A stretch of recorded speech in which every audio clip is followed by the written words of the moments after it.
Yes, hello everyone, Paul Jarashkity, Cúilín Media. Welcome back to another weekend preview show. We have a full house tonight. Myself, Seamus Brady, joined by Liam White, the man behind the Faithful Pod, Matthew Hurley, the Gaelic Statsman, and Aaron Prendergast, the man behind Gaelic Games Fan TV. The four of us together, we've created Cúilín Media. As you can see, myself, Liam, Matthew, all dripped out in the hoodies. Aaron's gone rogue and wore his Gaelic Fan TV hoodie, but all created by Capture Athletics. So big shout out to the lads there for providing us with the hoodies.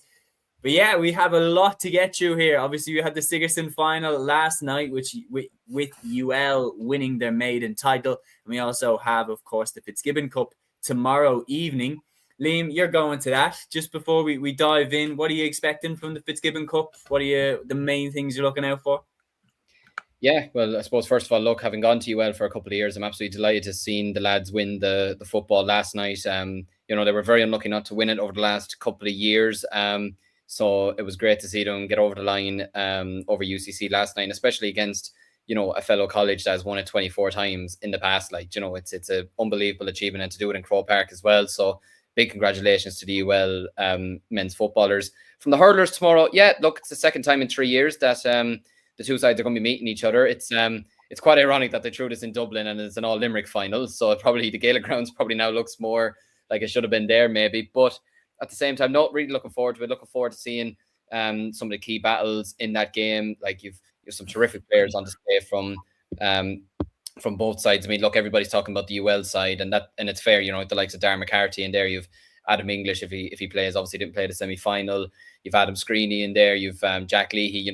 Top class hurlers. And then you go to Mary Aisher. You have the bull in Shane O'Brien, who's just an absolute animal at full forward. So yeah, really looking forward to it. And I think it's going to be a cracking game of hurling, and can't wait to see it. Yeah, I'm looking forward to it as well, man. Like, the college competitions are class.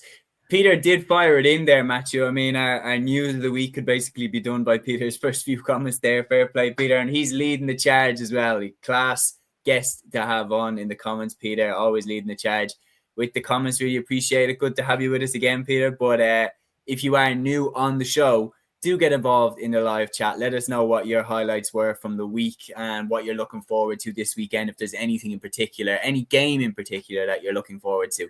But Matthew, one of his comments there was the speculation around the attendance in Croke Park. Obviously, we've seen Colin Parkinson mainly was leading the charge against it being in Croke Park and things like that. What's your first take on it? I have to say, I liked the idea of it being in Croke Park, but I think it's, the main thing is, as a competition, I don't think it's given enough of the spotlight. Yeah, exactly it. I don't think many podcasts are talking about the secrets of the Fitzgibbon in early rounds, I suppose. We probably are guilty of it, maybe ourselves, maybe these weekdays and things like that, and maybe they aren't covered properly and things like that. But yeah, there are excellent competitions, and I think the players enjoyed it more than anything. Like, coincidentally, for the Southern Star, I actually chatted earlier to Paddy O'Driscoll, who was wing back for the UL team. He plays with Gabriel Rangers down in West Cork. And I actually asked him the question about Croke Park, would this be a good venue? And he said, look, it's brilliant. It's brilliant for the family members. It's brilliant for the players themselves. That was the first time in Paddy's career he's ever played in Croke Park. And it's like, it's a memorable occasion for these players. I think it just needs to be spread better, honestly. Like, you look at the main accounts, I suppose, the official accounts, they've only been covering the Fitzgibbon and Sigurdsson competitions for now, really. Like, when you look at the pages on Instagram, or our page in particular, and there's other pages as well, such as Jerome Quinn, who does amazing work for the higher level competitions, they're spreading it throughout the competition from the first round to the final. Like, there are stories that pop in and all that. Like, the main story I remember from round one was actually involving Paddy himself for UL, marking his brother in a game against MTU, which was probably a unique kind of experience. But those stories are talked about, but then the little stories aren't talked about as much. Like, I seen an earlier game of the campaign, Queens and UCC, was probably the best game of football that I've seen in 2026. I thought it was a superb game of football. Likewise, Queens against UL in the semi-final. Not many people would have watched that game, but it provided a brilliant moment, obviously, with Conal Dawson hitting the two-pointer, Carl Brosnan hitting the back of the net as well. Like, those are fantastic moments. The day should be spread, but I just feel like the official accounts, RT in particular as well, maybe even GA Plus, maybe even these sorts of accounts aren't spreading the competitions as many other influencers or anybody else are at this present moment in time. I think that probably needs to be fixed. there is an argument to say that the league is around the same time as the Sigerson Cups, and I do agree. That's the biggest problem for me, is that it's so hard to cover it. Like, we know ourselves when we're doing out the notes and everything like that, it's hard to do a full preview of the Sigerson when you literally have the leagues on that weekend. Like, it's so hard to find the time, and you've got 4 divisions in all 4 codes, 16 different divisions to preview. Like, it's very, very difficult to go in depth on the Sigerson and the Fitzgibbon and the Ashburn Cup and the O'Connor Cup and everything. It's like, because on top of that, what you were talking about, Matthew, there's so much more information available on the leagues than there is on the Sigerson. Like, genuinely, I remember starting out the pod, and fair play to you, but like, I remember being like, yeah, if Matthew hadn't posted the squads, I wouldn't have a clue who's playing Sigerson or the Fitzgibbon, everything like that. So it's information, isn't it? It is. I suppose it is. And I suppose it's just it's spreading awareness of the games being on. Like, this isn't a fault to maybe the average GAA fan, but I saw more hype around the pre-season competitions than the college competitions. And this was my fear with the pre-season competitions and why I did not want them back. I know Cork won the McGrath Cup, and what we do, we beat Kerry. That was an amazing day. I may add in Galway, but I didn't want the pre-season competitions back because, number one, you have players playing certain competitions. Number two, you have the coin tosses and crap like that happening, where there's icy pitches and games getting postponed, and obviously those sorts of events are going to happen. But I think the main reason is college competitions aren't getting the promotion they deserve because the pre-season competitions happening as well. That needs to change in the next few years. Should the Sigerson be on before Christmas? Maybe, but at the same time, you might have situations where, like, I remember obviously the semi-final a week ago, UL against Queens, that was postponed initially because of a yellow weather warning up in Dublin. And then it got played, I think, on a 4G pitch, which wasn't really ideal. Like, I saw people against 4G pitches because obviously ACL injuries and all that, but we're forced to play on 4G pitches in the winter. But I just think it needs to spread more. It's as simple as that. You look at like even the snide remarks, I suppose, and even Colin Parkinson's tweet. I know we mentioned it in our group chat, but I was hurt by it, to be honest. I feel like it was a disrespect to the competition. It was a disrespect to the players. It was a disrespect to UL, who actually won the competition. Disrespect to UCC, who played their part in getting to the final as well. You might not have the glitz and glamour of players. You might not have brilliant Ulster footballers like you have been over the last few seasons. But UL and UCC, the way they performed, the way they got to the final, deserve to be here. Both sides beat Queens, who were considered a very good team managed by Fergal Logan, the former Tyrone manager. Both sides beat DCU, the defending champions of the competition. Both sides deserve to be there, and I think they deserve the respect, especially from people on Twitter like that before the final. I just think a bit of respect, a bit of promotion, that's what needs to grow these college competitions.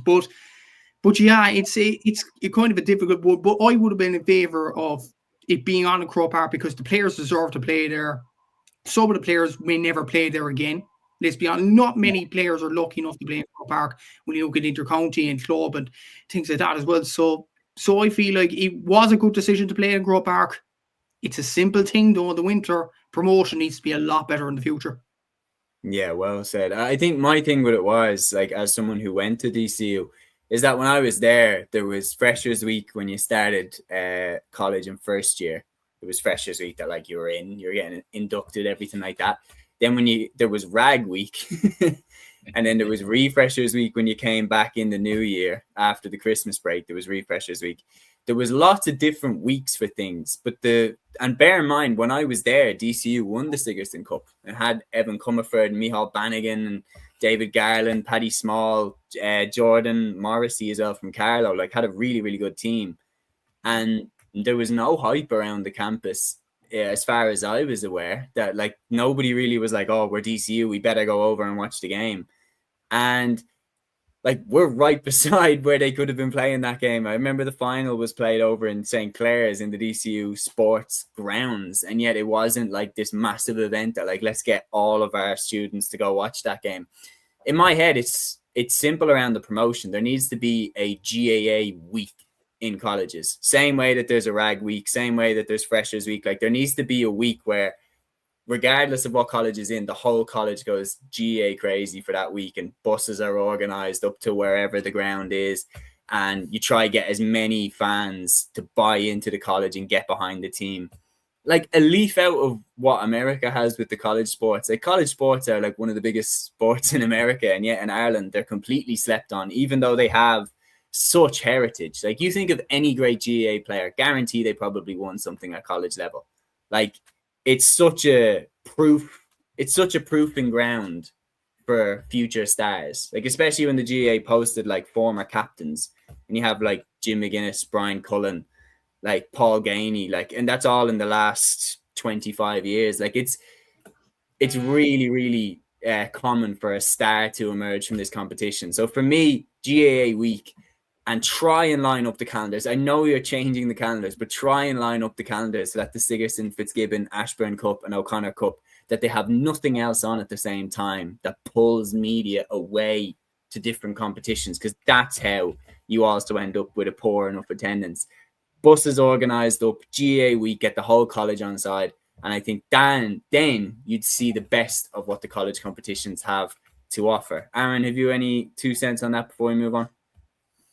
Yeah, no, I think I just agree with what you've all said there. Like I think, yeah, there definitely does need to be more promotion. Like I know on my channel I've tried to cover a bit more this year than previous years. I think putting it in Croke Park, I think is the best thing. And I think, to be honest, I think, you know, the majority of national finals, I understand you can't play them all there, but you have to play as many as possible there.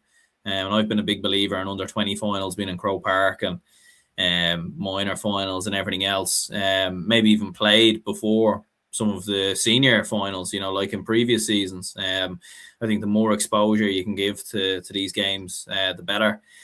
Look, it's one of them. Like, I've seen some of the comments as well from different people about them. And at the end of the day, with it being colleges, there isn't going to be a huge amount of investment maybe from regular GAA fans, because there's no connection to a college. You know what I mean? Unless you've gone to the college, you're probably not going to feel a specific connection. I think a lot of fans will watch the games, you know, purely out of entertainment. And like, I thought last night's game was pretty good. I know there was some people saying the game wasn't the best game of Gaelic football. I thought, given the conditions and everything else, I thought it was quite entertaining, to be honest, especially in the first half. There was a lot of chances and saves, and look, I know we'll get onto it, but no, I think it's great for the Sigerson and for the Fitzgibbon to get the exposure, and, you know, hopefully it continues for the next couple of years. Yeah, the next step now is to get the Ashburn and the O'Connor Cup finals in there as well.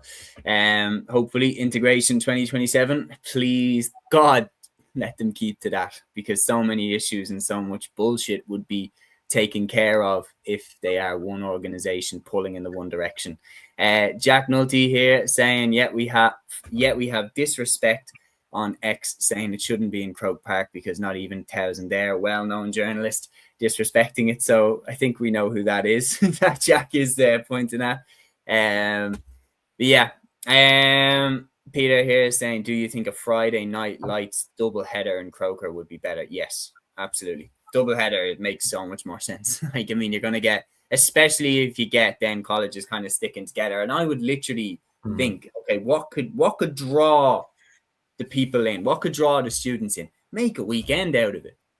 Like, have events after the game. You know, the way that like the lads from the club teams won, you know, the Munster clubs that won their All-Irelands, and then they went on a pub tour around Munster. Have it that get some, there'd be plenty of places in Dublin that coppers would be tripping over themselves trying to get that deal, that all the college teams into town for a night out after you win the Sigerson Cup or after you win the Fitzgibbon Cup. It would be absolutely insane, and that would absolutely bring the people up to Dublin. I get it.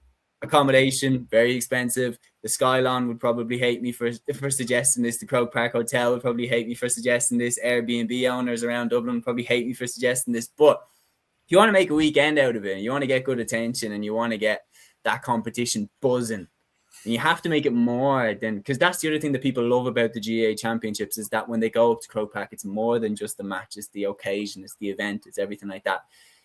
And we are currently treating it like just a match. Peter here saying Boar's Head and yes, then Coppers.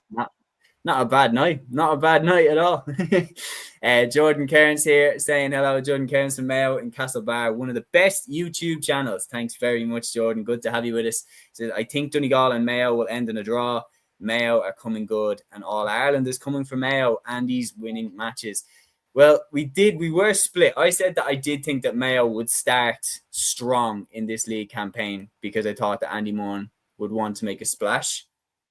But I don't know if my Wi-Fi dropped there. But I was saying that I thought that Andy Moore would want to make a splash in the league campaign, especially as he's a new manager in the door. But let's start with that game, given that Jordan obviously has brought it up. So round 3 of Division 1, Donegal against Mayo, Sunday at 1:45 in O'Donnell Park. Aaron, I'll show this one to you first. What are you expecting from this one? Yeah, I think it's going to be interesting because like Mayo have looked brilliant, obviously, so far at the start of the league. They're playing Ryan O'Donoghue. They've kind of pushed him back a little bit into the half-forward line. So he's not playing in his usual position. So he's been fantastic in terms of 2-pointers and probably having more influence on games in terms of play. Obviously, the introduction of players like Darragh Byrne. Wasn't he a centre forward when he originally kind of? Or am I getting? He was, yeah. Like so, I think in the first season under James Horan in 21, yeah, I think he was more of like a centre forward, and then they've kind of pushed him. They pushed him into corner forward, and after that, so yeah, it does feel like he's having a lot more influence in the game. It's obviously allowed players like Darragh Byrne to come in as well. So look, Mayo have been brilliant. What you would say though is that look, Mayo played a fairly poor Dublin team. Like if all truth be told, a Dublin team that had 14 men for pretty much an entire half. And obviously Galway have been missing a lot of big players as well. So look, I think this is the big test now for Mayo. Like going away to Donegal, like I think it's just going to be very, very tough. I don't know if anyone really is going to beat Donegal in the league in Ballybuffet or Ballyshannon or wherever they play it. Like you saw Michael Murphy come off the bench the last day, Oisin Gallen. Like this feels like maybe a nice game to play them in, to kind of get a couple of legs, sort of, minutes in the legs and everything else. So, it's not a slight on Mayo, but I just think Donegal at home, I think will be a little bit too strong at this moment in time from a Mayo perspective. But, this is a game you can lose and it's not the end of the world. Do you know what I mean? I don't think there'll be disappointment around Mayo in comparison to obviously when they lost to Donegal last year. I think that this is the type of game where it's just about timing. I think Mayo have got Donegal at a bad time because remember last year, we said this on the full preview pod, that Donegal absolutely killed it for the first 3 games and then just took their foot off the gas. They realised that they were safe. Mayo have got them in the 3rd game. So Donegal will still put out a good hand for this. Like Donegal will still go for the win. They're going to try and just, all right, let's make sure that we're sorted here. We beat Dublin, we beat Kerry, let's beat Mayo and then secure our Division 1 status.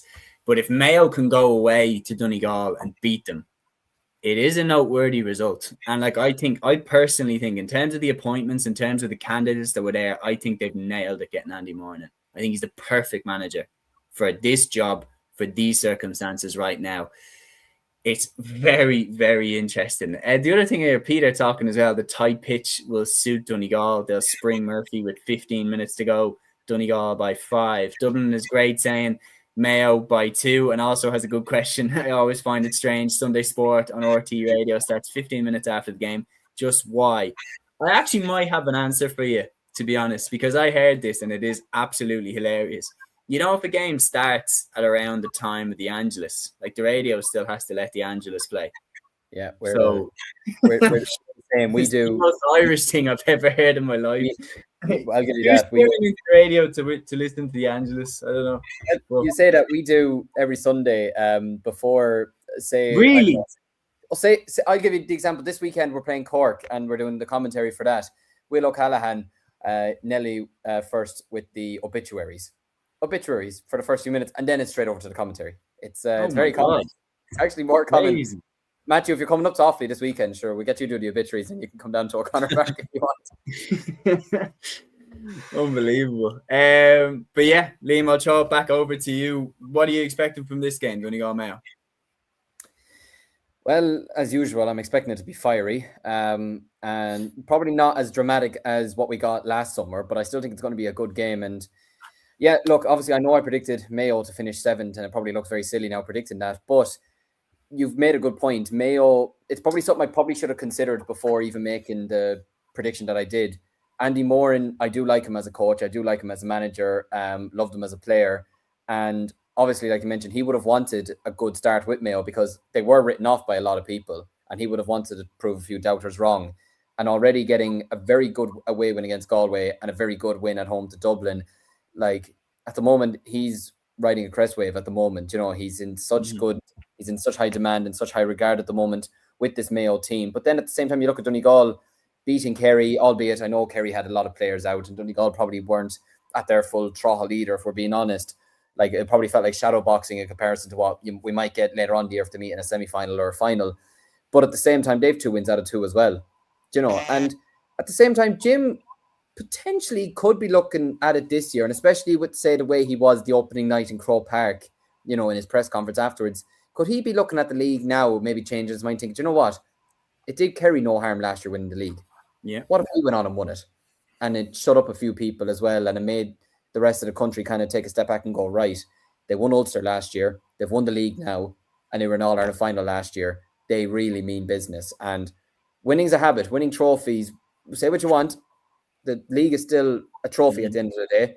It breeds confidence and it breeds belief. So I think we could see the two teams going at it this weekend fully. Like, it's a shame we don't have, say, the starting 15s now, but I wouldn't be surprised if Michael Murphy did start.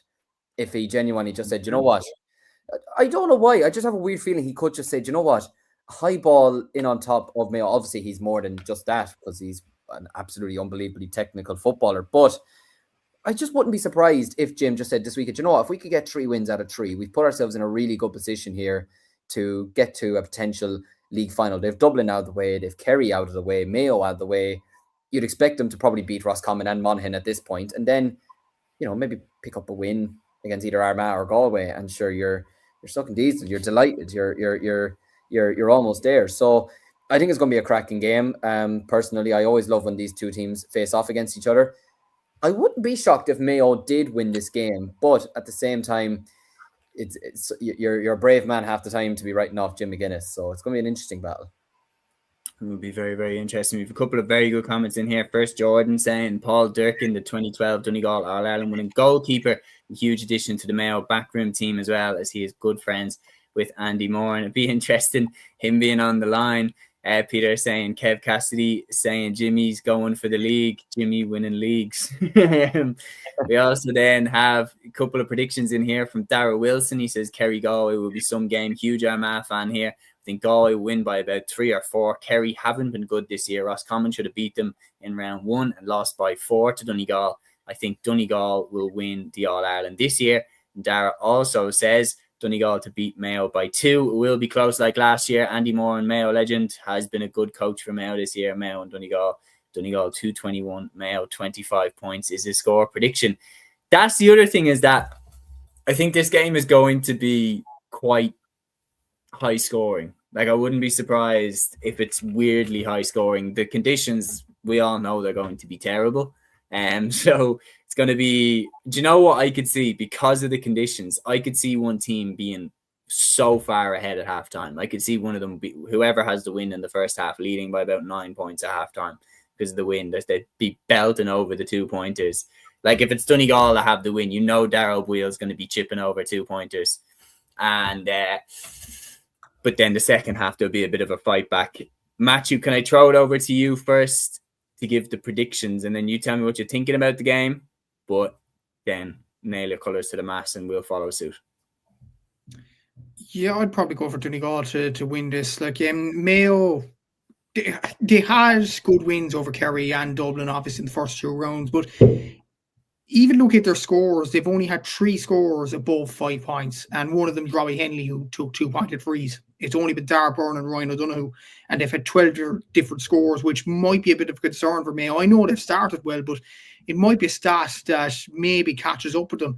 Whereas you look at Donegal, they have more different scores, 14, and then when you look at the players above 5 points, you have 4 of them. You have Conor O'Donnell, you have Gavin Mulroney, you have Darragh Boyle, and you have Michael Langan. That's not including Michael Murphy. That's not including Oisin Gallen, who hasn't returned yet.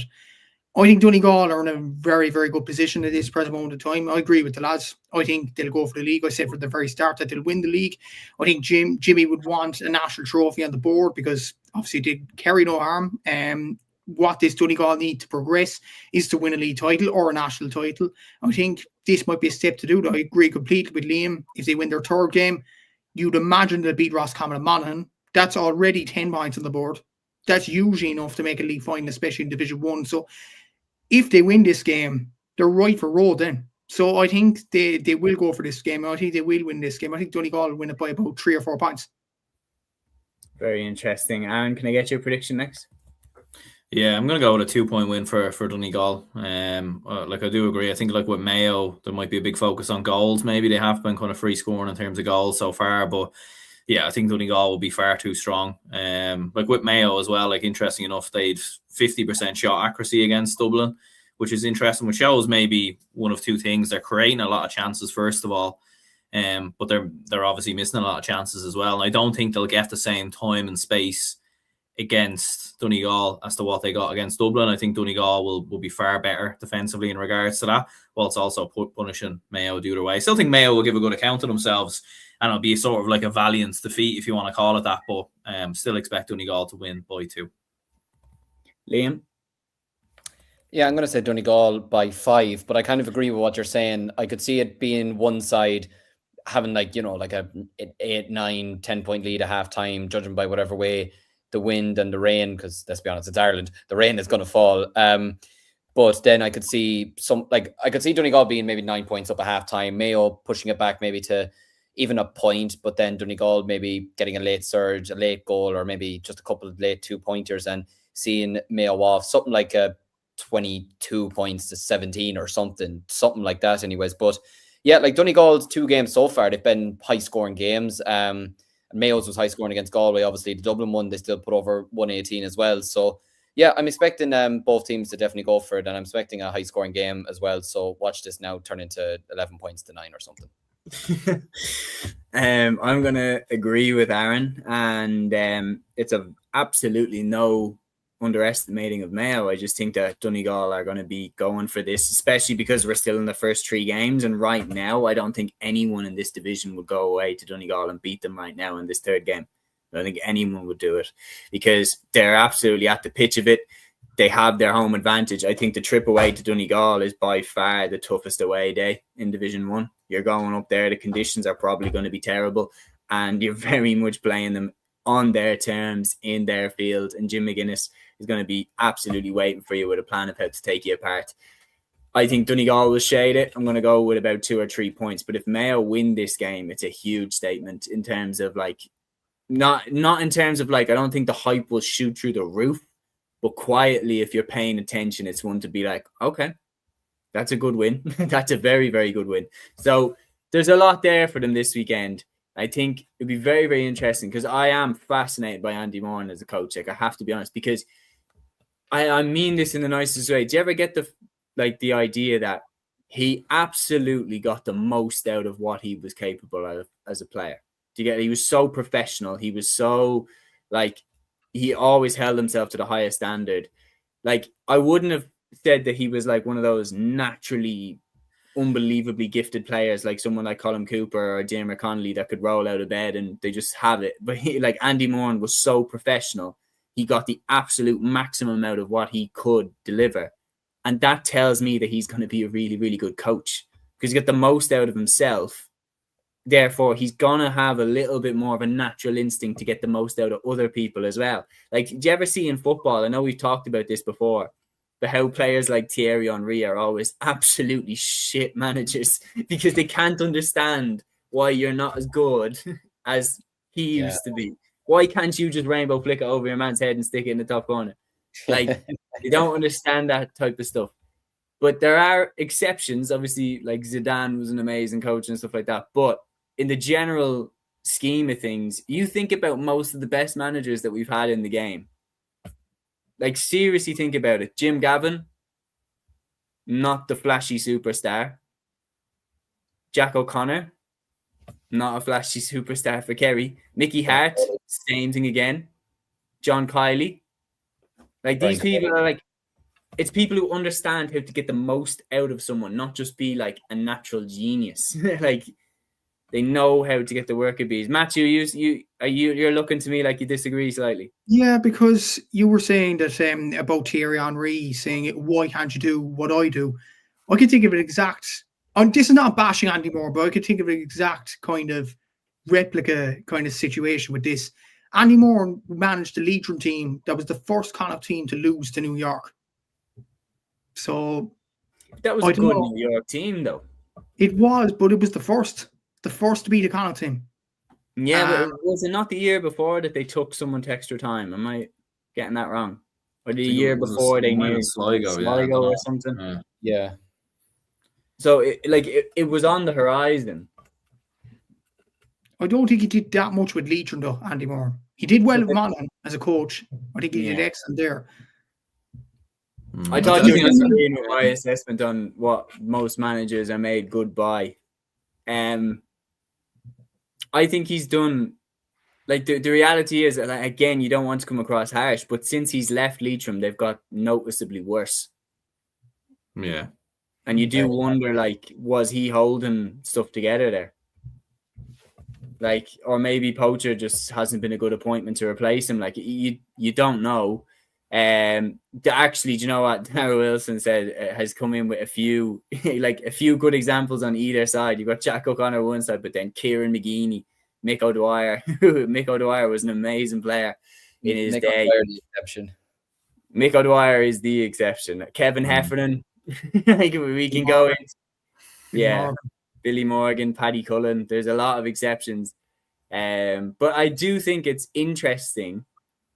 Mick O'Dwyer again. I know Mick O'Dwyer and Heffo were amazing, but like what they had was just like that uber professionalism that they brought to their craft, and then it took them so simply into management. What I'm saying basically is like mavericks, players that are a little bit wild, that can do the crazy things, don't tend to make unbelievable managers. Maybe there'll be an exception, but I wouldn't side with it.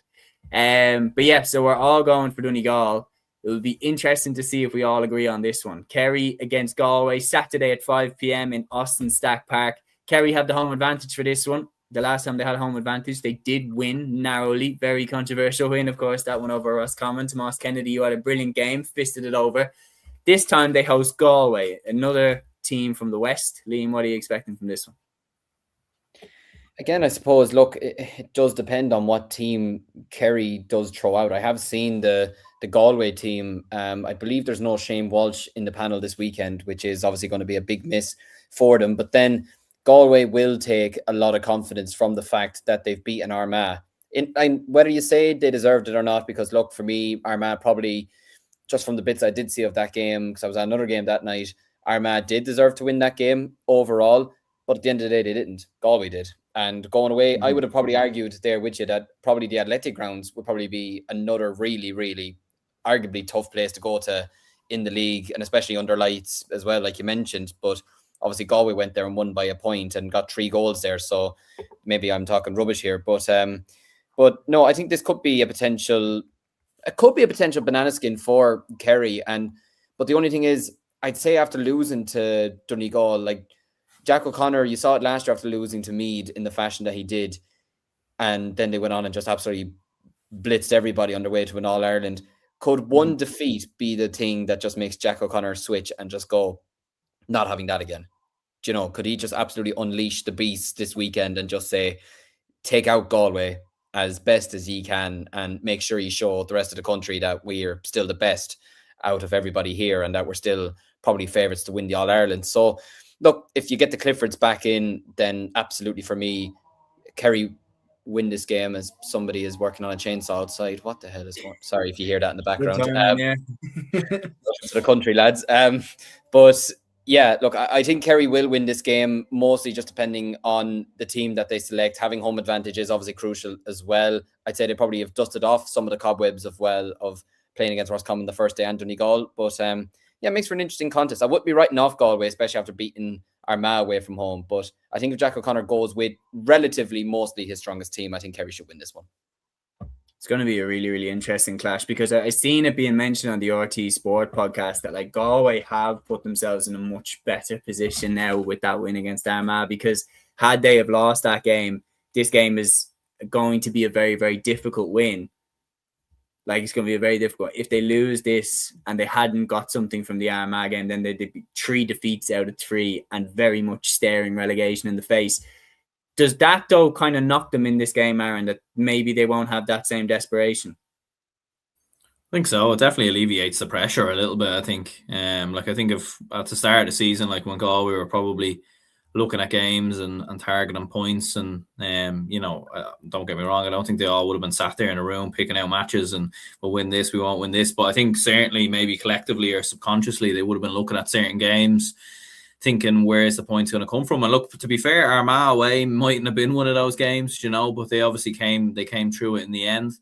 Going away to Kerry, look, it will be very, very difficult. It is going to be interesting to see if David Clifford comes back in for this game. You know, he played the opening day versus Roscommon. He didn't play last week. Like, could it be a case that he's going to play the home games, maybe not so much the away games? Or is he just going to be left out against other All-Ireland contenders because Jack doesn't want to give too much away in regards to that? But yeah, I think for Galway, look, I think Galway's main focus, especially with the older players and everything else that have been in the panel, without question, is the All-Ireland. You know, that's the one they nearly won a couple of years ago. I don't think they're going to be too bothered about this league. I think the main thing for them is obviously to avoid relegation. You know, like that's going to be the focus. Look, they've got 2 points on the board. They'll be looking at certain games that, you know, certain fixtures that they still have to play that they can see themselves winning. The likes of Roscommon, the likes of Monaghan, they play Dublin at home on the final day, which, who knows, could be a bit of a relegation playoff the way things are going. I'm kind of hoping Galway actually are already safe by then, so that we can kind of catch them on that day. But but look, at the same time, look, the pressure's off Galway, so like that could suit them as well. Do you know what I mean? And they scored a lot of goals. They created a lot of goal chances versus Armagh, and a lot of people have been saying they create a lot of goal chances versus Mayo as well. So that could definitely be something to watch in this game, is goals, because that's been something that Galway have been very, very good at so far in this campaign. Can I throw it back to you for the prediction? I can't put Matthew on the spot first again. This time I realised that it's shaping up that way. So I'm going to throw it back over to you. What are you thinking? Yeah, I'm going to go for Kerry to win it. I just think the home advantage. I think some of their better players will come in for this game as well. I think you might see, I'm not too sure about Paddy Clifford maybe, but I think David Clifford will probably come back into the side. Sean O'Shea's been in good form. Tony Brosnan as well. Be interested to see if some of the Dingle lads come back. Maybe it might be too soon, to be fair, but I fancy Kerry. I think it's going to be a bit of a goal fest, to be honest with you. I think this is a game where I could see Kerry scoring 3 or 4 goals, Galway getting 2 or 3 as well. Like, I think this is going to be a bit of a cracker with the new rules and everything else. So yeah, I'll go with Kerry by 5. Yeah, I think this one's going to be like Hagler hands. Like, I think they're both just going to come out and start swinging at each other. They're both just going to go for the jugular from the start. I don't think either of them are going to be sweating over whether they lose this game. I think they're both going to want to pick up bits of information. Mikey there talking as well about Galway needing a spread of scorers. I think, like, if someone chose their hand up in this game, you know, as give it to me, I'm the go-to man here, this is the game to put your hand up. Right? This is the game. If you want to help Rob Finnerty carrying the baggage whenever Walsh and Comer aren't there, like, this is the game to get Pádraig Joyce's trust. A lot of players aren't there. Matthew Thompson's not there. Tom O'Callaghan's not there. There's a spot up there as the next man up.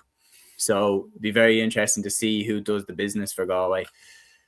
I don't think this is the game they're going to win. I think Kerry with home advantage. I think it's going to be difficult to go away there and beat them. Like, Roscommon were absolutely fired up to the teeth and should have won, but they didn't. And Kerry got away with the win. So I think Galway going down there, I'm going to say that Kerry take it. Any disagreements, lads? Matthew, I'll throw it to you first.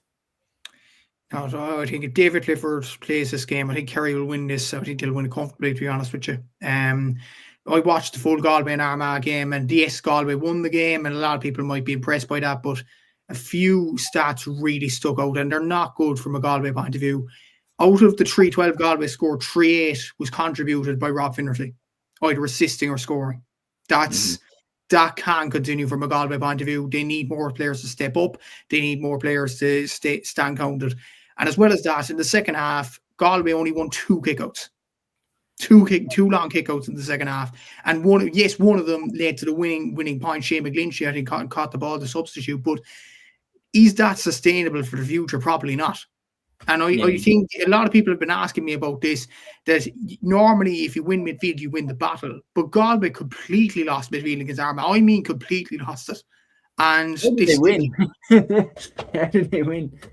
They still came out with the win. That was the thing. But yeah, kind of a weird thing there. But I think Kerry won't be as unforgiving as Armagh. Like Armagh in goal scoring positions, they were fisted the ball over the bar. I think that was Armagh's undoing. That was the only thing Armagh really did wrong in that game. But when you look at Kerry, if they see a chance, they'll bury it in the back of the net.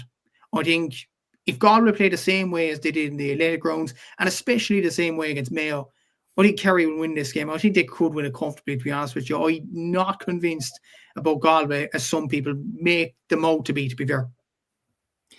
Very interesting. Liam, are you going for the clean sweep for Kerry? Yeah, I'm going clean sweep. I think Kerry, after losing against Donegal, I think Jack will want a response. And like you said, they're going down to winning Kerry. Like you mentioned there, Roscommon, the way they performed down there and they still didn't win probably tells you everything you need to know, that Kerry, even on their bad days, are still winning. So yeah, I'm going to go Kerry to win this one comfortably. Would you look at that? Valentine's weekend podcast and we're all agreeing with each other. Clean sweep on the predictions. It's lovely to see. I wonder, and like that love is going to end very quickly if you disagree with us here on this one now. Dublin against Monaghan, Saturday at 7 p.m. in Croke Park. Two sides that desperately need a win. No question about it. Both sides have lost their first 2 games and now come up against each other. I'm going to go out with a bit of a bold statement here. I think whoever loses this is down. Aaron, do you disagree? No, I don't disagree with you. Because statement, is it? no. I think it's one of them. Like, look, Monaghan. What I would say is maybe Monaghan can turn it around. If they were to lose this game, that's the only thing I would say. Just because they could go on a run and win a couple of games. I think their fixture list is a little bit nicer after this game. What I would say about Dublin though is after this game, we then play Kerry in the next game. Like, don't get me wrong. Look, if Dublin beat Monaghan, maybe we go in with a bit of confidence and we might have a chance versus Kerry. But if we lose to Monaghan, there's no way we're beating Kerry. Absolutely not. And they'll smell blood as well. And look, that's a game in Croke Park where Clifford will probably want to play and they'll play their best players and everything else. And Kerry will look at that as 2 very easy points, to be honest with you. And then you're 4 defeats in. Look, there is winnable games after this, from a Dublin perspective. I think Roscommon away, I think Galway away in the final day, maybe Armagh at home if they potentially start turning their attention towards Ulster. But again, it will depend on their situation in the league because we'll see where they're at. But yeah, no, this is a huge game for both counties. And I don't know about you, Seamus, but I want Dublin to play. No messing around here. They need to play their best team. They're the championship level team, in my opinion. Con played the first day, was rested the second day. Cormac Costello came back. Both of them should play. If Kieran Kilkenny is going to be in the panel, he needs to play as well. So does Brian Howard. Get all the best players. Luke Brecknock out there. Because, what's like, if we don't play our best players for this game, then what's the point? We just want to go down to Division 2 then, basically. That's all that's kind of saying. Because Monaghan are definitely going to play their best team. So we need to play ours. Yeah, this is a home game against one of the promoted sides. Like, you need to be winning this one if you want to stay in the division. Like, if you lose games like this, you are in serious trouble of going down. And the reality is that it was the 3rd game for me last year. Sorry, the last time we got relegated. There was a 3rd game where I was like, oh shit, this is actually happening. Like, we're actually going down. Like, if we lose this game, it's going to have that ripple effect where all of a sudden you look at the next games coming up, you look at who we still have to play. We still have to play Kerry. We still have to play Armagh.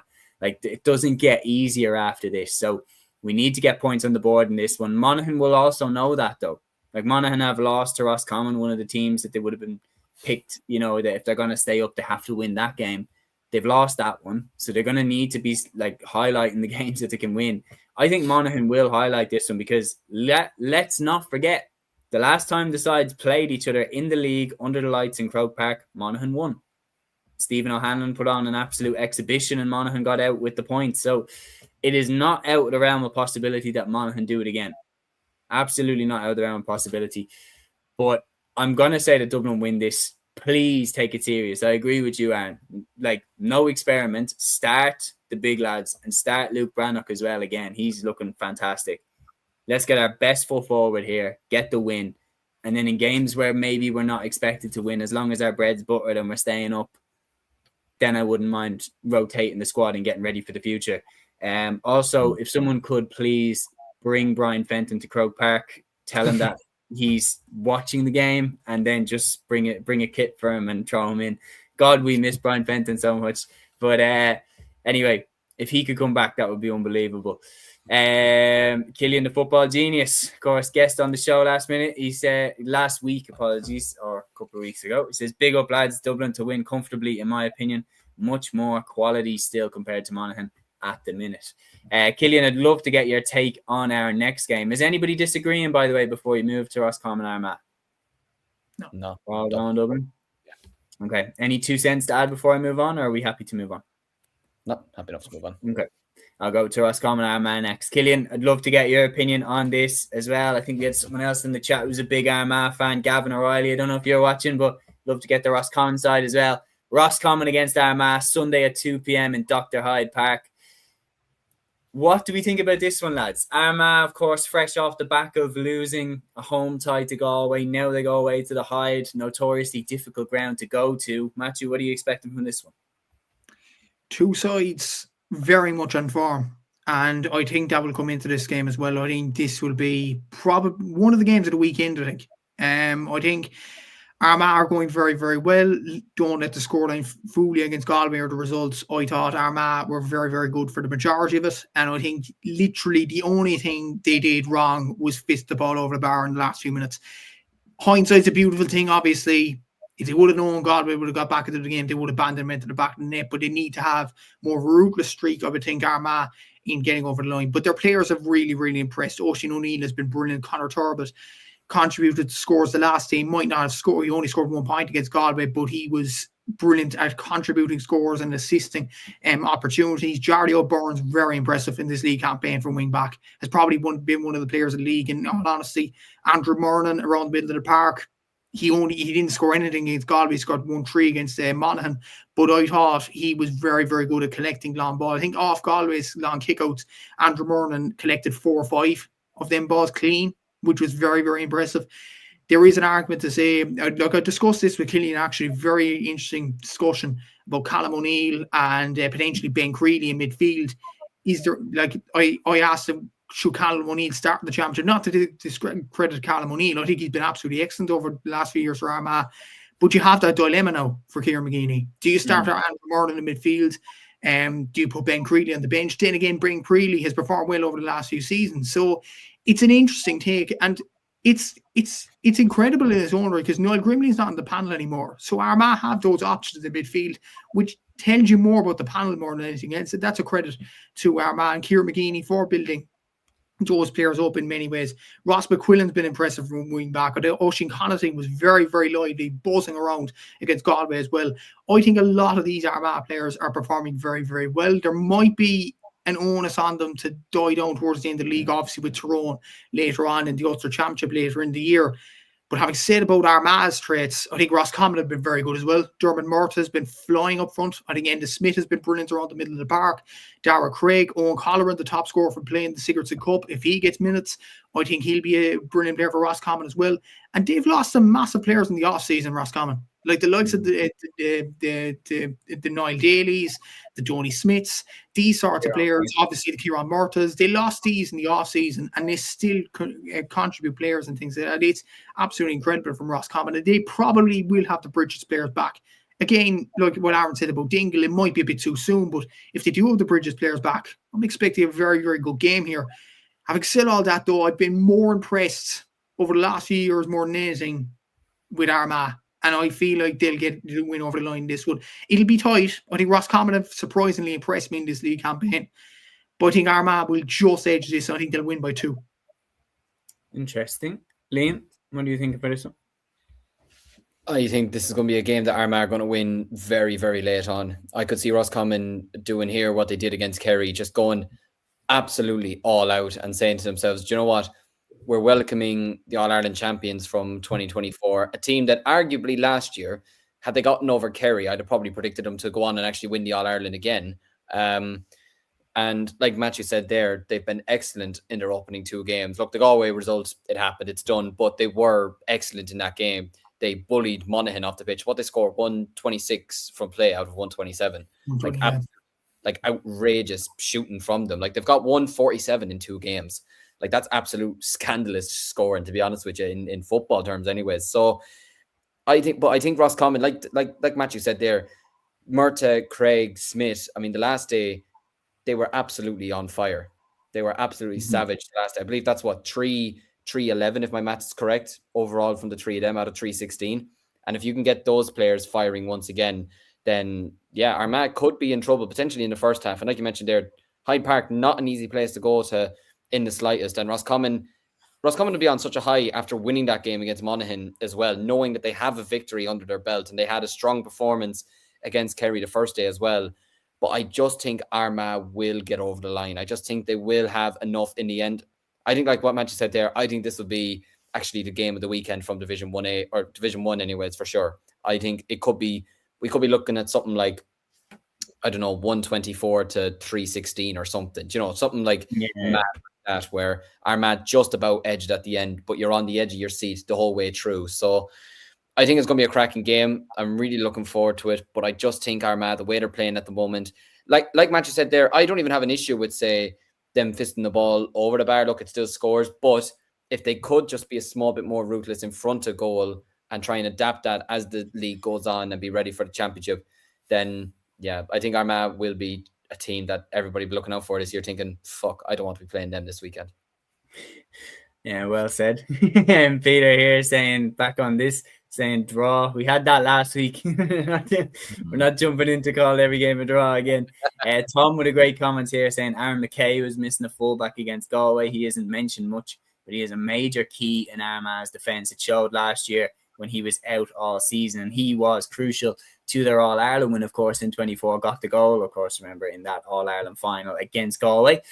I'm actually going to go with the Rossies to win this game, though. I really do. I think home advantage and the way that they beat Monaghan was really, really impressive. That wasn't like they doubled down on being super impressive the first day out against Kerry, and that trip away from home to play against Kerry in round 1 was an extremely difficult away day. Now they've got home advantage against an Armagh side that are fresh off the back of a defeat to Galway, who weren't in the best of form themselves. So there is no question about it. Armagh have the potential to absolutely dominate teams. I don't doubt that for a second. I predicted Monaghan to beat them, and we all know how that game went. So I wouldn't be stunned if something similar happens here. But I just do believe home advantage, Roscommon will be difficult to beat. If they have the Bridges lads back in, I think it would make them even harder to beat. Yeah, I'm going to go with the Rossies. I'm going to go with the Rossies by 2. Aaron, is it 2-2 or is it 3-1? It's 3-1, but only narrowly, to be fair. Yeah, I do agree with that as well. I was looking for the equaliser. You're the odd one out, unfortunately. But no, I wouldn't be surprised if it goes either way. It is an interesting game because, it's both teams have looked very good in both their games. After this game, there's a small possibility maybe both teams have dropped points in 2 out of the 3 games, but you could be one of these teams could be sat on 2 points with 2 defeats. Considering how well they've kind of started the season, it'd be a little bit unusual to kind of see that. I think Armagh just have a little bit more firepower, in my opinion, than Roscommon. I think going to the Hyde, always a difficult place to go to. It'd be interesting to see with the weather as well, what it's going to be like in that part of the country, because we know they do get quite bad in those parts, to be fair, and how much of an impact that could have on this game. I think Armagh narrowly. I agree with Liam as well. I think this could be one of them games where there's a late 2-pointer. Hopefully there's no controversy or anything like that, but I do feel like this could be something that goes absolutely down to the wire. And I think Armagh just probably have a little bit more, in my opinion. So yeah, I'll go with them to win by points. Do you know who's they're reminding me of so far, just with the Kerry game? It gave me flashbacks. Do you remember Kildare got relegated from Division 1 a couple of years ago? Yeah. And you're thinking, God, they didn't deserve to go down. They were so good. Or even Westmeath last year in Division 2, where the amount of games that they could have won, or they could have got something out of it. And that's why that situation with Tomas Kennedy was so big, because you knew at the time there's a chance that really costs Roscommon down the line. So that's why it became such a big controversy as well. But anyway, we've gone with that. I'm the only man who picked different. The rest, we all went the same way. But we'll see what happens with Division 2. Starting off with this game, Meath against Louth, Saturday at 5 p.m. in Croke Park. Interestingly, this one is a double header with Dublin versus Monaghan.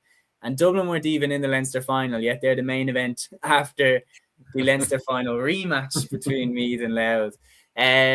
Interesting one. Liam, what are you expecting from this? A repeat of last year's Leinster Football Final?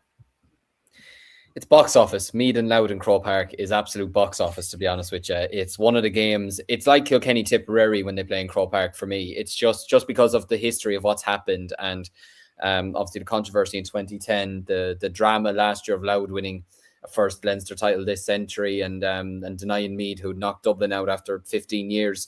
I think it's going to be a very interesting game. I think, look, I backed Louth at the start of the league to finish second, and I think after they bet us on the opening day, I was thinking, they weren't unbelievable against us, but they got the job done. That shows how much progression that they have made. But then, look, just judging on, obviously from Matthew's report and what Matthew was saying, because he was at the match against Cork, it didn't sound positive from their perspective. Whereas on the other hand, you look at Meath, okay, you could say Cavan were unlucky not to beat them, but Meath went up to a very difficult ground and grinded out a win.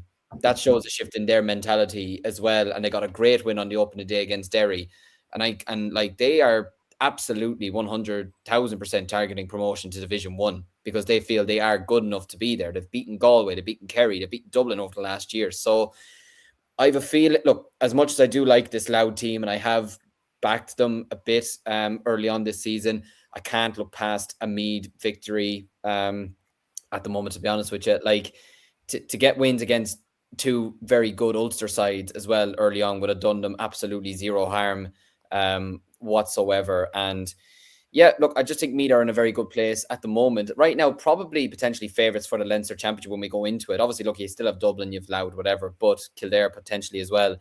But I just think at the moment, when you have players like Jordan Morris, who's on form, you've Owen Frayne, who could just turn it on like that, Kinsella at centre forward. I mean, their half forward line, they played the last day of Conor Duke, Rory Kinsella and Matthew Costello. I mean, that's a half forward line most teams across the country would absolutely kill to have. So I think Meath will probably dominate this game a small bit. I think Louth will put up a good fight.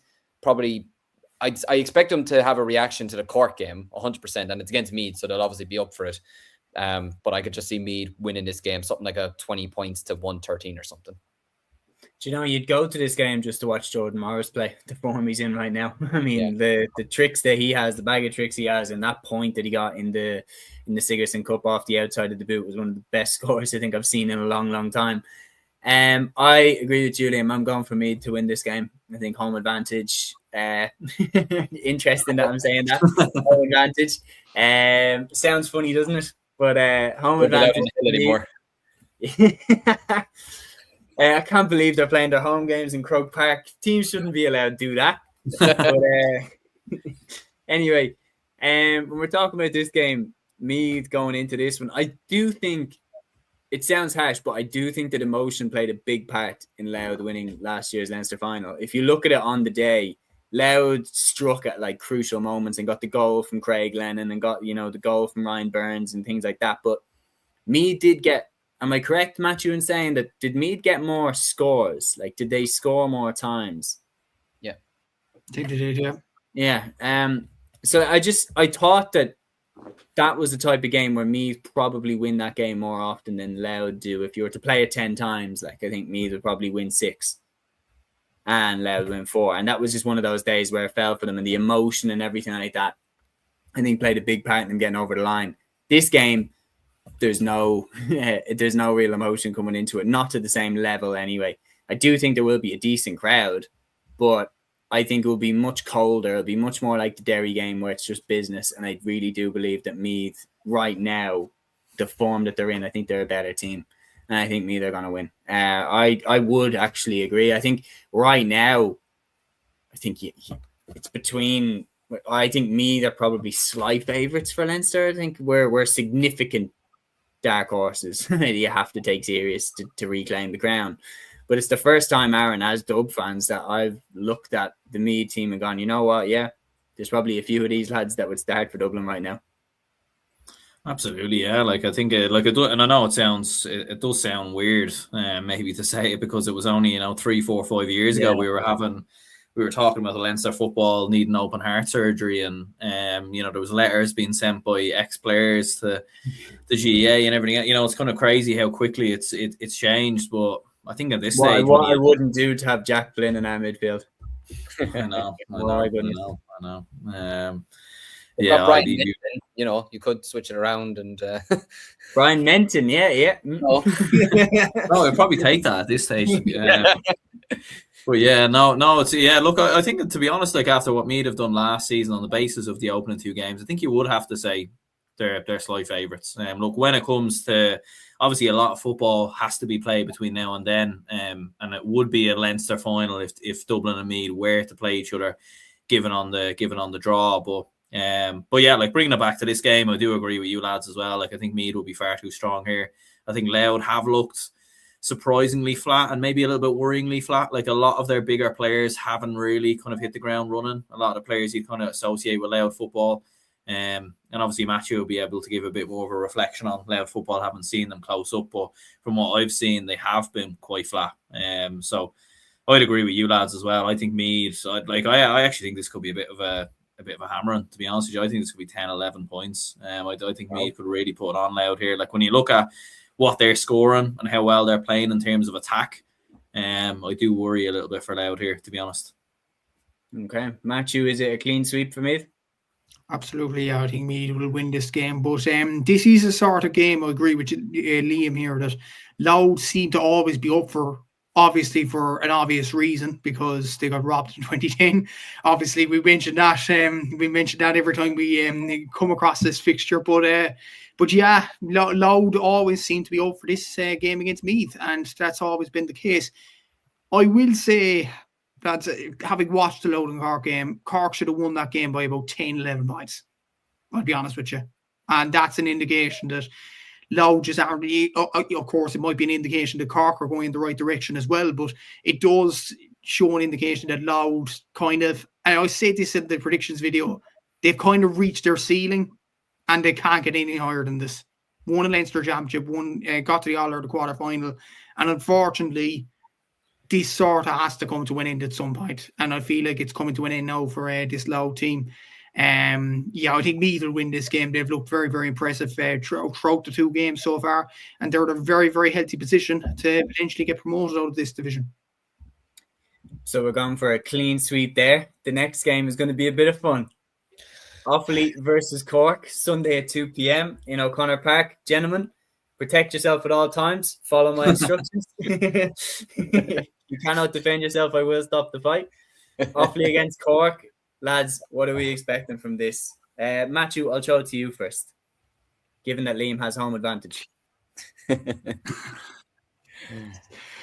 to be fair, look, so far, I've been very, very impressed with Cork. I have been impressed with them. I think Sean Walsh and Colin McCallan have done well around the middle of the park. I think Ian Maguire could come back into the team, which is a good sign. Brian Hurley and Stephen Sherlock actually played in the same team the last day against Louth and bounced off each other very, very well, which was very positive to see. Chris O'Jones looked lively up front, albeit he is our only goal scorer at this present moment in time from play, which is a concern. We need to hit the back of the net more times and we need to convert more of our chances. I think like a lot of the guys in the Secrets of the Cup have played well. Tommy Walsh is in great form right now. Played very well for UL last night and is very good for Cork in the last few weeks. I think Luke Fahey has been absolutely excellent in the last few weeks as well. I think Daniel O'Mahony, very good against Louth as well. So Boris Shanley had his best performance of the Cork shirt, I believe, against Louth. So it is positive so far. And I do feel like Cork are favourites to win this game. But there's always a but. John Hayes did right in the Southern Star, and this might please Liam. he remembers a Cork team that had Graham Canty, Derek Kavanagh, all these great guys that went on and won the All-Ireland in 2010.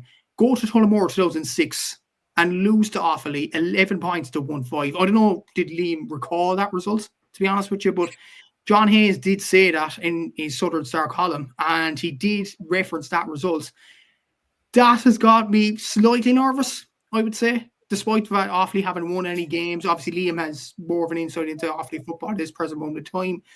But it looks at things, Liam might correct me at any point, but it looks like Keith O'Neill is the only player providing a bright spark. Obviously, he's got 12 points in this league campaign. The other players have got less than 5 points. But this could be a game where Offaly do click. This could be a game. But I feel that the way we've performed so far, I'd be confident enough that we'll get over the line. But look, it's always a banana skin going up to Tullamore. It is a difficult place to go. I think Cork will get over the line, but narrowly. I don't think it'll be a hammering at all. I think Offaly will battle in this game at stages. It's going to be an interesting sort of an affair. But I think we might have enough. Liam might think differently. He probably obviously will, but we'll have to see. It's Valentine's weekend, so I'm feeling generous. But this is more of the fact that I have a girlfriend who's from Cork. But no, I'm going to be honest with you, and I hate saying it, but I just don't see us winning this weekend, if I'm being fully honest with you. Look, like you said there, Matthew, Keith O'Neill at the moment really is our big shining light, like he is. And it's... Look, Keith is an absolutely terrific footballer, and nobody can deny that. He could spring a score. Like even the other day against Kildare, he had a ball, I think he was about maybe, just judging by like the angle he was at, he was probably 45 yards out. And he kicked over a 2-pointer off his left foot just casually. He is just that type of player that can just do anything when he gets on the ball. He brings a bit of excitement. Like some of our other like exciting players, obviously that are not injured at the moment because we have a lot of injuries. Cormac Egan just hasn't performed to his level so far this year. Now that could change this weekend. I've no doubt that he could switch it on just like that, but he's not been at 100% so far. And yeah, just some of our other players, we've just not been fully at the races, to be honest with you. Now look, by what I gathered, I was obviously at the Kilkenny hurling match the day of the Louth match, but we performed well in the first half. We just ran out of legs in the second half against Kildare. Look, similarly to what you said regarding Louth and Cork, saying that Cork could have won that by 10 points. Kildare could have easily beaten us by more than 9, to be honest with you. Like they missed a lot of chances on that day and we just looked all over the place at the back, to be honest with you. So look, I know you mentioned the game there in 2006, but I will pinpoint you to 2022 when ye bastards relegated us and sent us down to Division 3 by that mistake by us at the end. You can tell I'm not salty over it. No, look, I just think at the moment we're not at the races. Like you said, it could be a game that ignites us and it could make us wake up a bit and say, listen, if we're not careful, we are going down. We could go down, and we have games against Derry to come and Tyrone back to back, which is just going to be absolutely, it's going to be mountainous climbs, to be honest with you, before you have to play Cavan and Meath at home. But look, I do agree. I don't think it'd be a hammering. Like 9 points to a degree in football now is not really a hammering because you can get 2-pointers or, a goal could just change a whole complexity of a game. And then the Louth one, which just fell apart in the second half. But I just worry with, like you said there, Sherlock and Brian Hurley linking up well. Brian O'Driscoll is one that he's fit. He's still fit at the moment, isn't he? He's still fit, but he probably hasn't played his best football this year. I think Luke Fahey has been absolutely excellent so far. I think he's the guy to watch at half back for Cork. Yeah, well, he's just one player that I really worry for because he's excellent at getting 2-pointers and running up the field. And like the way we've kind of been sort of carved open, I would say at the moment, it could exploit a lot of space for him to kick over a couple of 2-pointers. So that's one area I'm particularly worried about at the moment. So look, I'm going to say Cork probably win it maybe 1-23 to maybe a 2-16 or something. But look, I'd be delighted if we won, of course. But I think the way Cork are playing at the moment, the way we are, I just think Cork will have too much for us. I am going to agree. I think Cork will have too much. I think Cork are Cork have started to roll. It's like it was up here and it's like now they've tipped over and now it's like, okay, now we're moving. Like Stephen Sherlock's back. Brian Hurley's still looking good. Brian O'Driscoll, you mentioned there, Matthew, that he's not playing his best football, but he still is well capable of coming up to kick over those 2-pointers. I think in terms of defenders, like man-on-man defenders, these are extremely underrated in terms of the players that you have.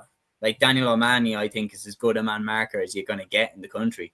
Like, if you've got a good side, like, and I do believe, like, if Tyrone stutter, which they certainly look like they are, like, if they have a problem against Cavan this weekend, I think there's a second spot that could open up beside Meath to go up. And like, I honestly thought if either of the teams were going to stumble out of my promotion picks of Tyrone and Meath, I thought it would be Meath. But I was not expecting Tyrone to stumble. But Cork are positioning themselves in a very good place to take over if they do stumble. And if they want to get promoted, simply put, this is a game that they have to win. Like, Aaron, is it a clean sweep for the Rebels? Yeah, I think so. I think Cork will be too strong here. Like, it is interesting with Cork down the years of kind of we've all mentioned on podcasts here before, where sometimes in these type of games, these would be the ones Cork would slip up on, but they'd then go and beat a Tyrone or a Derry or, you know, something of that nature. But it does seem from looking at the opening two games that they have ironed out that inconsistency a little bit. And yeah, it's a golden opportunity now for Cork, because like, to have 6 points on the board after 3 games. Tyrone have obviously slipped up a little bit. Yeah, like, Cork will firmly be in the promotion hunt. So yeah, I'm going to go with a 5-point win for the Rebels. Okay, we are going to speed it up because we're at an hour, 11 minutes. We still have a lot to get through. So, Liam, I'm going to let you take the lead on this next game, and then we'll just agree or disagree with you. And if we disagree, we'll say why. Kildare against Derry, Saturday at 6:30 p.m. in St. Conleth's Park in Newbridge. Are you going to be nice to your neighbours? Of course not. I know. Noisy neighbours. I can't believe I did that. Jesus. Cut that out, please. But we're live, but you can't. We'll find a way. We'll find a way. But no, I was impressed with Kildare against us. Now, look, a lot of that I felt was down to maybe us not being at the races, but at the same time, they did also get a draw up in Tyrone, and deservedly so, to be honest with you. They've gotten 3 points after 2 games. They're looking good. But at the same time, that victory that Derry got, and Arsenal just scored, brilliant. And that, who scored? And that Madueke. Who would have thought? I don't have him in my fantasy. Right, lads. And I just that's my mother and father screaming now, so you can tell. But anyways, yeah. Look, Derry got a huge win against Tyrone, which I'll be honest, I don't think I predicted them. I think I predicted Tyrone to win, and I think I didn't predict Derry to do particularly well in the league, just based off the last 2 years and losing. I did, yeah, but it's mainly because I just thought the teams ahead of them were in much better form, and would be looking at like Derry are also a team that went from Division 1 to Division 4 fairly quickly. Do you know what I mean? It has happened to them in the past. Yeah. Look, I think this is a potential banana skin for both teams, and I have a weird feeling Kildare could actually win this game this weekend. Now, that win for Derry against Tyrone could be the best thing that's ever happened to them, because they've beaten an Ulster rival. They did it by 3 points, you know, typical old-fashioned kind of Ulster style, like not the highest scoring of games compared to what we've had the last year or so. But I was impressed by Kildare against us, I will say. I think their forward line, the McLaughlins, the Alex Burns in particular, I really like Alex Byrne as a footballer. I think he's going to be a superstar over the next number of years. And if Kildare to win a Leinster title, I think he's going to be at the forefront of that. Ben Lokman as well, a corner forward, excellent footballer. Yeah, I think if they can kind of keep the likes of McGuigan and Glass quiet, and I think I see a comment there from Peter. Yeah, Rogers as well. I meant to mention him as well. If they can keep them quiet, which is very difficult to keep one of them quiet, never mind 3, then Kildare will have a big opportunity here. I can't believe I'm backing Kildare, but I'm going to back Kildare to win this game by 3 points. Any disagreements, lads? I'd go with Derry, I think, narrowly. I think after kind of brushing off the cobwebs a little bit after beating Tyrone, I think they might go on a bit of a run now, to be honest with you. I think it will be very close. Kildare certainly at home in Newbridge now would have been a bit more of a fortress, obviously, since they've redeveloped the grounds. You could see Kildare turning up, but I think with that, I think Conor Doherty in particular has looked very, very strong from a Derry perspective. He's been brilliant so far this season. So I think Derry might narrowly come through. I do think this is going to be a bit of a basket case of a game, though. This will be a game we'll look back at where I think Kildare are going to just miss loads of chances for some reason. I'm sorry, Peter. I just have a feeling this might be a game Kildare leave behind them. But yeah, I think Derry narrowly. I actually agree with Ryan. I think this has draw written all over it. I genuinely like someone's going to kick a 2-pointer and then they're both going to end the game kind of irritated that they didn't get more out of it. I think that's the type of game I could see happening here. Kildare drew with Tyrone in round 1. That was away from home. Derry are fired up because they've just beaten Tyrone. But I would be surprised if they bring the same level of intensity to this game that they brought to the Tyrone one. Like, if anyone was going to wake them up, it was going to be Tyrone. Then, that being said, like, this is a lot of the same Derry team that look like world beaters only in the 2024 league. So they have that potential in them. So it's just, do they wake up and put that potential back to full use? But no, I'm going to go with a draw in this one. And I'll take the reins here on this one. And if you have any disagreements, do flag it. Tyrone versus Cavan, Sunday at 3:45 in Healy Park. I think this is the one where Tyrone finally break their duck. I think that they've had a very, very slow start to the league campaign. I was not expecting them to get nothing out of their first 2 games, especially when they had Kildare, one of the promoted teams, at home. And Aaron, I don't know, did the UFO land in the sitting room, Aaron? Yeah, no, I just had to close a different tab for some reason. I don't know what's Yeah. going on there. Nearly knocked me out, lads. I won't lie. I'm going with Tyrone. Matthew, I think, was that a disagreement? No, I was just making the point. They have 1 point, not 0. Oh, sorry, I wasn't expecting them to get no wins. But yeah, I think especially when they had Kildare at home, I thought that's a definite win for Tyrone. No disrespect, Peter. I just thought my favourites to win the division against one of the teams that got promoted at home. I thought this is surely a Tyrone win. So I was very surprised when they started slow there. They have Cavan at home. You know, Ulster rivals, they're not going to take it easy and they're going to put the foot firmly down on the gas in this one. And I expect Tyrone to win by 4 points. Any disagreements? Tyrone by 8. Tyrone by 8. Very interesting. Yeah, we'll get the hate mail from John McMahon now for that, Liam. But anyway, we'll move on. We'll move on to interesting prediction here from Ryan Gallagher. Another 1 point loss for McCabe. It's actually interesting. Like, you have to. It's actually interesting. So far, Cavan's campaign has looked eerily similar to Westmeath's last year. Like, so far, it's looked very, very similar. But we'll see how this weekend goes. We'll go through Division 3 then. And as I said, we're looking at the clock. We're at 1 hour 17, so we will speed it up. I'm going to put the 4 games together and just ask you all for your predictions for the round 3 of Division 3. So starting off, we have Down against Westmeath is obviously the headliner from Division 3 across this weekend. Saturday at 6 p.m. in Park Esler. We have Laois hosting Sligo on Saturday at 6 p.m. in O'Moore Park. That one's going to be very interesting. Fermanagh host Clare on Sunday at 1 p.m. in Enniskillen. And Limerick host Wexford on Sunday at 1 p.m. in Rathkeale. Aaron, I'll go to you first. What are you expecting from these 4 games? Yeah, I suppose the surprise prediction I'll go with is Westmeath to beat Down. I actually think Westmeath have looked very strong so far this season. 2 very impressive wins. I think you can, from the clips I've seen of Westmeath, you can see the kind of Mark McHugh blueprint over this Westmeath side. Obviously, a student of the Hugh McGuinness football, and you can kind of see that all over this Westmeath side with wing backs bursting forward like Ronan Wallace and Jonathan Linham. So I think they're going to surprise Down. Down like narrowly came through Limerick, so I don't think they've been at their absolute best so far this season. So I'll go with the victory for Down there. In terms of the other games, I'm going to go with a draw from Annaclair. I think there'll be a lot on the line in terms of that game, so I think it's going to end in a draw. Wexford Limerick's a difficult one. Like, Wexford have looked brilliant so far, but going away to Limerick, it's it will be interesting to see if they can keep up the consistency. But they have been very strong so far, so I think Wexford will win that as well. And then in terms of the other game, Sligo versus Laois, I think it'll be fairly comfortable for Sligo. I think Laois have been one of the lowest scorers so far across the entirety of the league, and haven't really looked in any way impressive. And I think, that should be a game Sligo win probably by 4 or 5. I'm going to go for Down to beat Westmeath, going a little bit against the grain there.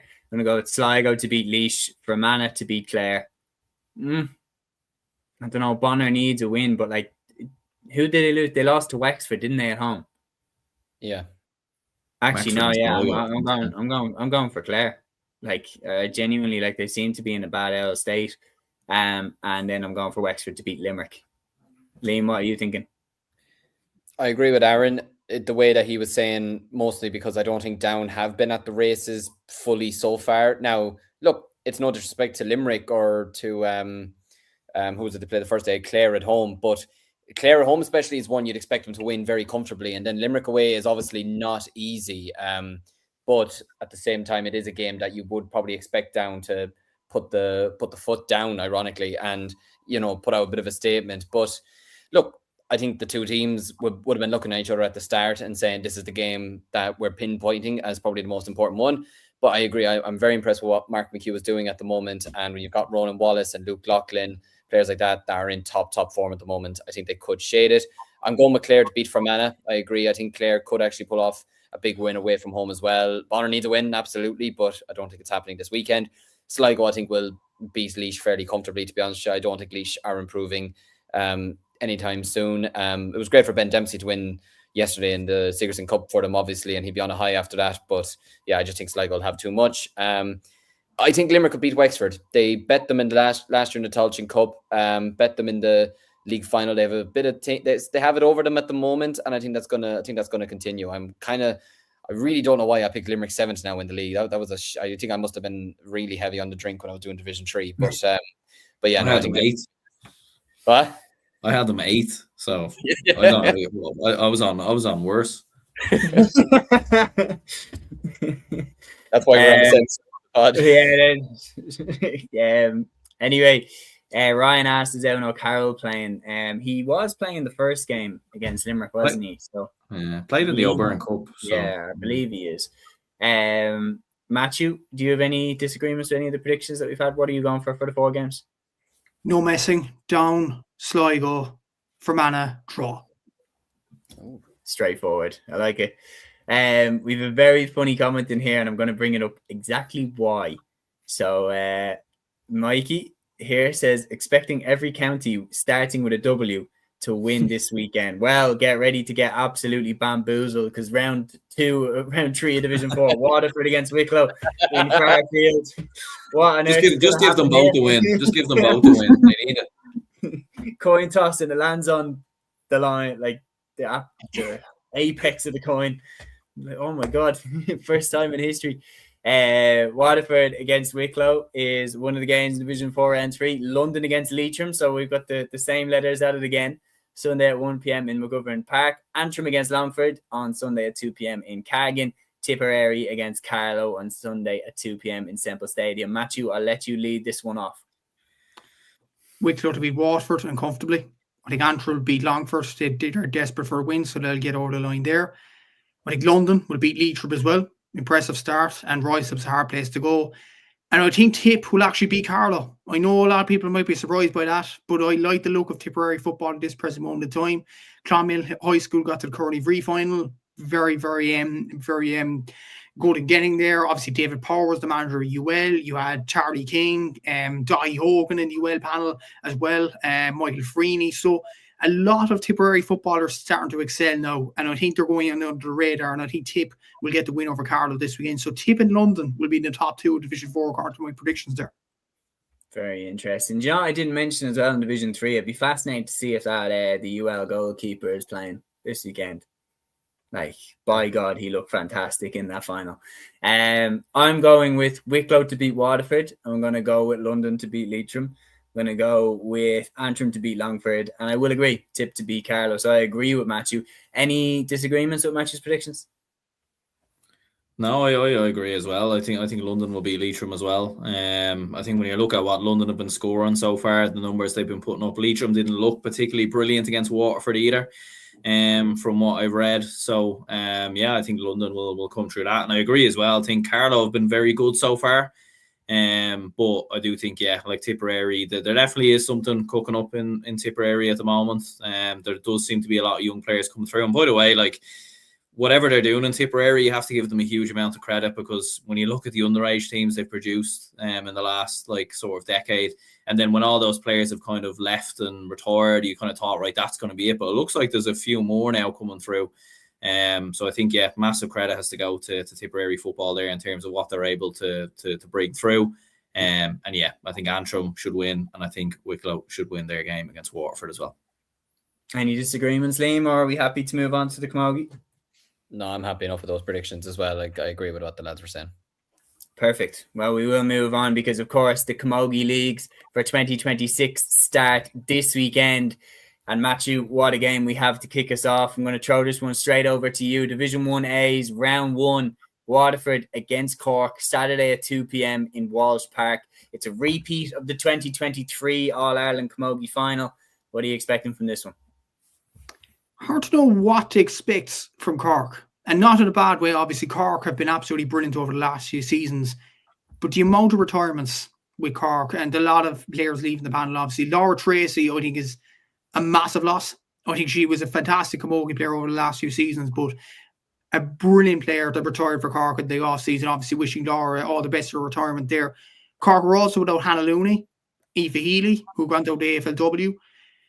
I don't think the Mackies are there either. I think that's what Ger Manley was saying on a Red FM interview with Ger McCarthy. That's Pamela and Katrina. I don't think are there.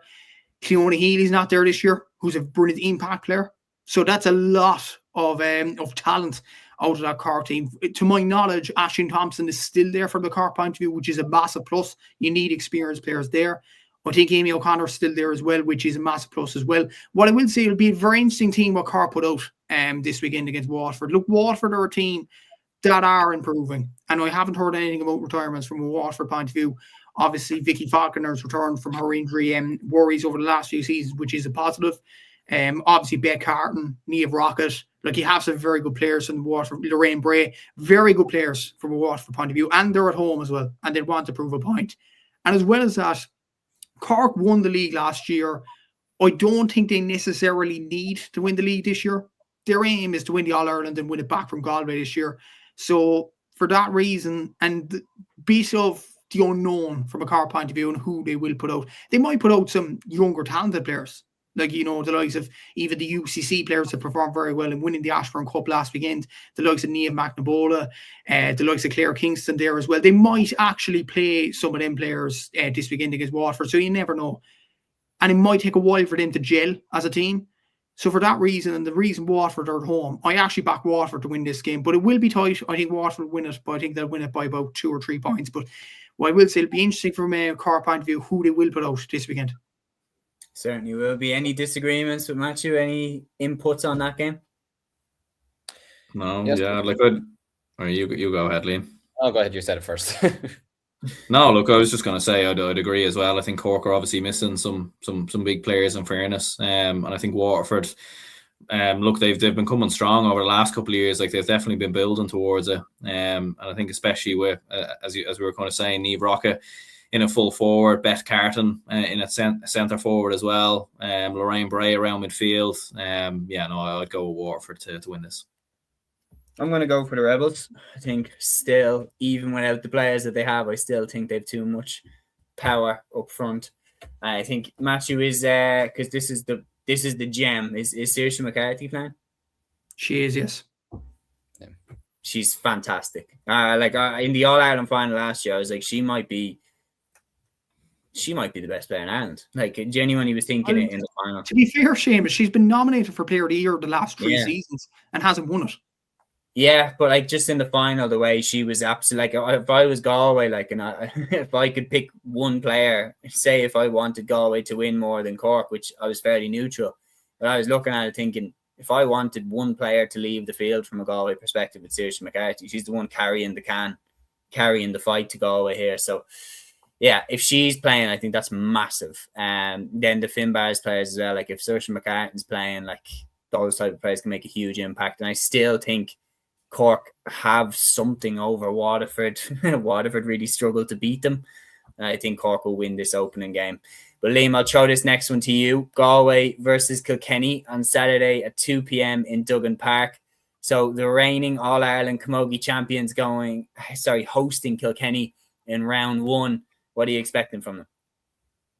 Yeah, first of all, I'm hoping that there would be a good crowd for that game, considering, like you said, they are reigning All-Ireland champions. Obviously, there is no men's hurling this weekend, so you'd be hoping that the Galway supporters will come out and support this team, considering they won an All-Ireland last year. But Yeah, look, it'd be interesting to see how many of last year's All-Ireland winners will be put out this weekend, and especially on a pitch like Duggan Park, which, like, I mean, I've been there. It's not exactly the new camp or the red carpet in Hollywood or anything like that. You know, it's a place where injuries very frequently happen. So I suppose Galway could be thinking we might want to be a small bit careful this weekend with who we do play and who we don't play. And it'd be interesting to see how many of the Athenry players are involved as well this weekend, considering the success that they had last month as well. But yeah, look, I think Kilkenny will want to come and try and prove a point, obviously, after exiting the All-Ireland last year at the quarter-final stages, and could argue that they'd be looking back at that with a lot of regret, you know, considering the way they lost to Tipperary after extra time, had that penalty miss as well, which proved very vital in the end as well. So, but I think having home advantage, and if they could have some of the Athenry players out there this weekend, and some of their other, like a lot of their key players as well, the Rabbits involved, if Carrie Dolan was playing, you know, these types of players, Donoghue, if they were all playing, then I could see nothing then other than a Galway win, I could say. But I think it's going to be an interesting contest. But Kilkenny, I just think at the moment they're not quite on Galway's level, and it is only the league, so you never know. Katie Power out. Oh Jesus, yeah. That's going to be a huge loss. That's a massive loss. But yeah, I'm going to shade it to Galway by, I would say, 5 points. I agree.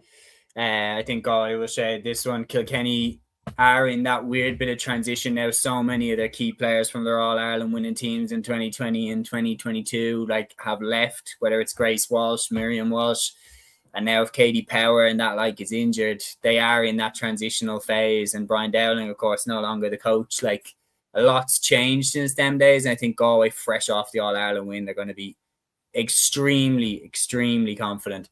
So I'm going to go for them to shade this one.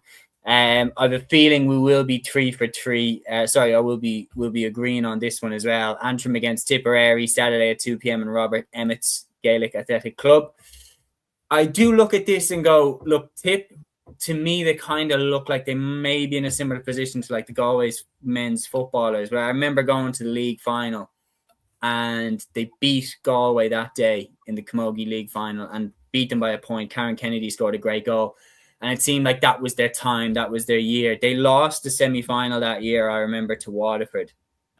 And they didn't get to the All-Ireland final. They didn't break through that glass ceiling. And since then, it's just kind of quietened down a small bit. Like, Cort Devan has left the team and players like that. But they probably should still win this one out. Yeah, I think so. Like, you'd imagine the quality between the teams should be far too strong. Like, and I think for Antrim, really, like, it probably will be very difficult in terms of staying up in this division. I think it is going to be very tough for them in regards to that. Like, and yeah, like, I haven't seen too much about Tipperary retirements or anything in regards to that, but look, you would be looking at players like Casey Hennessy, Clodagh McIntyre, as we were saying previously as well, and of course Grace O'Brien, who had a very strong season last year. So yeah, I think Tipperary should be far too strong, and yeah, should probably win up by 7 or 8, I'd say. Yeah, I'm going to go with that, even if the Lockheed girls have returned. Matthew, I'm going to throw you Division 1B's round 1. We have Limerick hosting Down in Cappamore on Saturday at 2 p.m. Wexford hosting Offaly on Saturday at 2 p.m. in Enniscorthy. And Dublin hosting Clare Saturday at 2 p.m. in Abbottstown. So that's round 1 for Division 1B. Yeah, I think Limerick will be down. Like, Limerick are a sort of team that have a lot of potentially very good players. It's particularly for the UL Camogie team in the past 2 seasons, and particularly from UCC as well. Like, Sarah Bryan was the player of the match in the Ashborough Cup final against UCD. Stephanie Wolfe was a main player of defence for UL as well. Obviously, you have Alva Larkin. Like, Limerick have a lot of very good potential players. It's about stepping up for them. I think they will be down this weekend, but I'm probably expecting more from Limerick in this Camogie season. Maybe players might step away. There might be other issues here and there. But I feel like this is the time where Limerick need to step up now and be counted in the championship, especially with the championship structure changing this year for the Camogie. And that is a better structure. We might get into the structure in another episode because we're well over the time, obviously. Yeah. But I think Limerick need to make stride this season. I think Dublin will be clear, actually. Dublin do well in Division 1B. Historically, Ashley Maher is a very good player, obviously is a most notable player, obviously, with the Scots' short debacle. She was one of the leading important people in the charge there. Emma Byrne is an excellent fullback there from a Dublin point of view. I think Grace O'Shea is probably underrated in the forwards as well. So I think McCartney is a very good player in the forwards as well. The Gannon sisters are very, very good. So I think Dublin have a nice core group of players there. I think they will get over the line there. And what was the middle game again, Seamus? Let me get it up for you. So the middle game, so Wexford Offaly. Wexford Offaly. I'm going back Offaly for that one. Look, they do have some good players.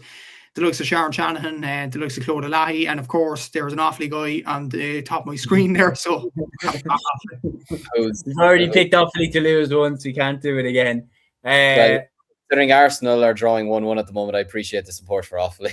So. Yeah, there you go. I mean, Keith Andrews' ball. What did you expect? I like him tonight.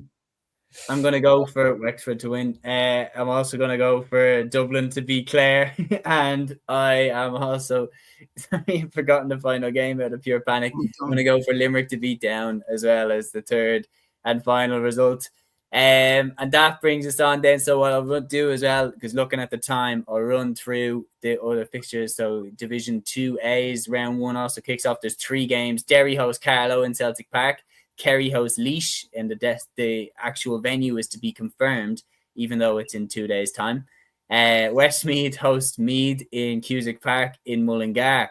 And then in Division 3A, there are only 2 games opening up round 1. Roscommon hosts Kildare in St. Aidan's GA Club in Ballyfornan, and Tyrone are hosting Wicklow at 2 p.m. again, to be confirmed. Interestingly enough, Matthew, I'll throw this one to you very quickly.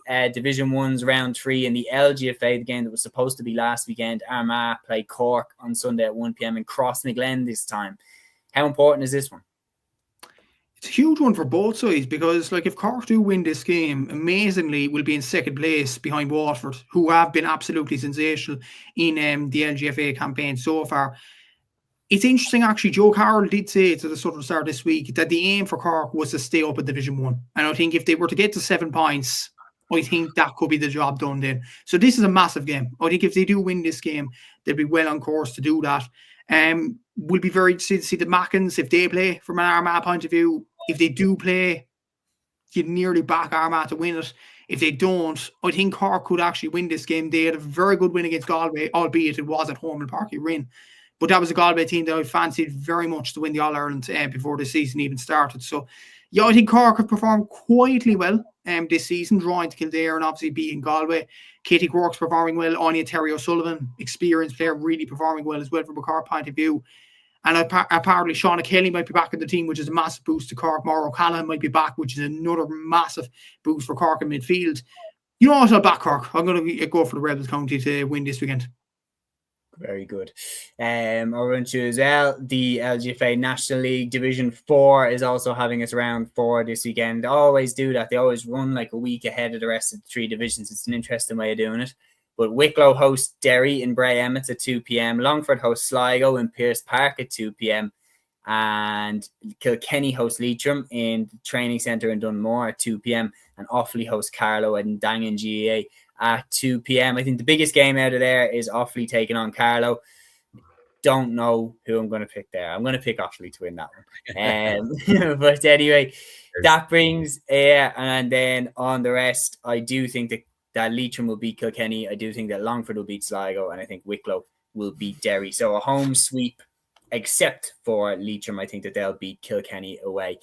Ryan here saying Leitrim by 20. Goodness gracious. Dublin is great, saying great show. Appreciate that, man. And thank you to everybody who got involved in the comments across the show. It really helped it to make another enjoyable one. We will be back, as Peter said, on Sunday at 8 p.m. with a full weekend review show.